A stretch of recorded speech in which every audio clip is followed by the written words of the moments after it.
Olá, meu nome é Patrícia e esse é o primeiro vídeo da série sobre enóis, enolatos e derivados. Nesse vídeo falaremos especificamente sobre os mecanismos de enolização.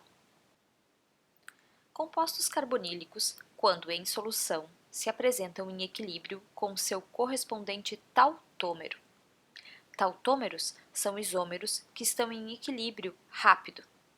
Olhemos uma cetona e o seu tautômero, o enol. Eles diferem entre si na posição da dupla ligação e de um hidrogênio. Na cetona, observamos um hidrogênio ligado ao carbono alfa, a carbonila, enquanto no enol esse hidrogênio está ligado ao oxigênio. Já a dupla na cetona fica na carbonila, e no enol é uma dupla carbono-carbono. Sendo assim, esse fenômeno só ocorre quando há pelo menos um hidrogênio alfa à carbonila. E isso ficará mais claro quando virmos os mecanismos de formação dos enóis. Outro ponto a ser observado é que o tautômero é chamado de enol, pois en vem da dupla carbono-carbono e ol do grupo OH. Caso o composto carbonílico em equilíbrio com o enol for uma cetona, dizemos que o equilíbrio é um equilíbrio ceto-enólico. Já se for um aldeído, por exemplo, podemos nos referir como equilíbrio aldo-enólico. Para a maioria dos compostos monocarbonilados, ou seja, compostos com uma carbonila apenas, a forma enólica é menos estável do que a forma ceto. Sendo assim, esse último prevalece no equilíbrio.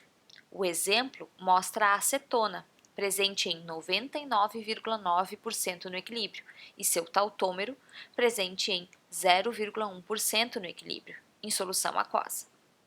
A razão da maior estabilidade da forma carbonilada em detrimento da forma enólica está na força da ligação C-O. A ligação OH é mais forte do que a ligação CH, mas a ligação C-O é muito mais forte do que a ligação C-C. Em compostos dicarbonílicos, a forma enólica é mais favorecida, devido à formação de ligação de hidrogênio intramolecular. A forma enólica nessas espécies pode ser detectada, por exemplo, através de espectroscopia de RMN. Um exemplo de equilíbrio pode ser visto na tela, para a acetilacetona. O correspondente enol está presente em 86% no equilíbrio, quando em CdCl3, ou seja, clorofórmio deuterado, através da quantificação realizada por RMN de hidrogênio. Para dados em outros solventes ou para outros compostos 1,3 dicarbonílicos, o artigo citado na tela pode ser lido. A reação de enolização, portanto, é a conversão de compostos carbonílicos ou derivados no correspondente enol. É um equilíbrio de transferência de próton que ocorre o tempo todo, mesmo que não possamos detectar por técnicas de caracterização devido à baixa proporção de enol em alguns casos. A enolização é um processo lento em soluções neutras, mas pode ser catalisado por ácidos ou bases. Em meio básico, o íon hidróxido ou outra base remove o próton do carbono alfa, o hidrogênio alfa, no tautômero carbonilado. Forma-se um ânion. Esse possui outro contribuidor de ressonância. O ânion é chamado de enolato. A estrutura de ressonância que mais contribui para o híbrido de ressonância dessa espécie é a que possui a carga negativa no oxigênio. Após, ocorre a protonação do oxigênio, formando o enol. O processo é catalítico, pois a base OH-, nesse caso, é regenerada. Se houver a reprotonação do carbono alfa na primeira etapa, forma-se o tautômero carbonilado novamente, por isso é um equilíbrio. Caso o meio esteja muito básico ou com uma base muito forte presente em meio aprótico, um solvente aprótico, o que predomina em solução é o enolato, que é o intermediário da produção do enol em meio básico. Em meio ácido, ocorre a protonação da carbonila pelo ácido presente, H3O+, por exemplo, o que deixa a carbonila mais eletrofílica e também com maior poder retirador. Isso diminui o valor do pKa do hidrogênio alfa, facilitando a sua saída. A própria água pode fazer a abstração desse hidrogênio, regenerando H3O+, e gerando o enol. Qualquer centro estereogênico alfa-carbonila pode sofrer racemização quando ocorre a passagem para a forma enólica. Isso ocorre pois o enol assume uma geometria planar nesse carbono, o carbono passa a ser sp2. Quando o equilíbrio retorna para uma forma carbonilada, ocorre a racemização.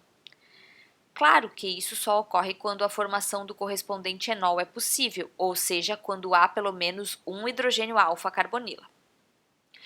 No entanto, no meio biológico, temos um exemplo de classe de composto carbonilado que não sofre racemização do carbono alfa em solução, mesmo possuindo hidrogênio alfa.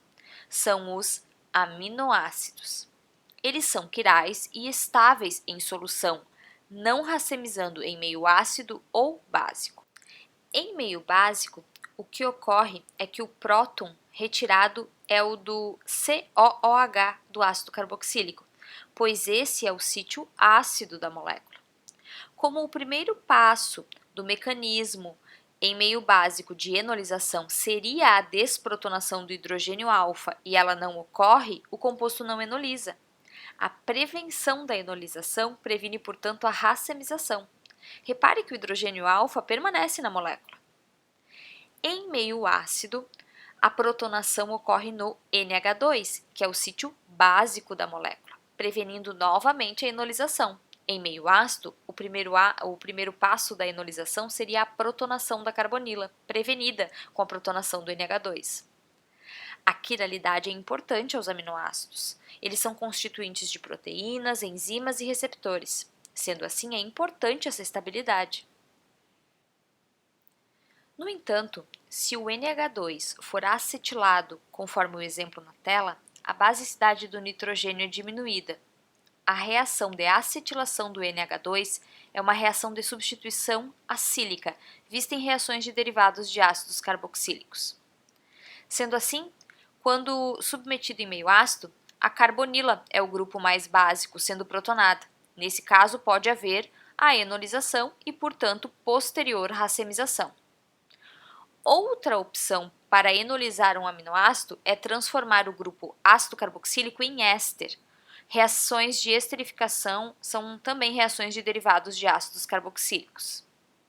Assim, quando submetido em meio básico, não haverá mais o hidrogênio do grupo COOH e o hidrogênio alfa pode ser retirado.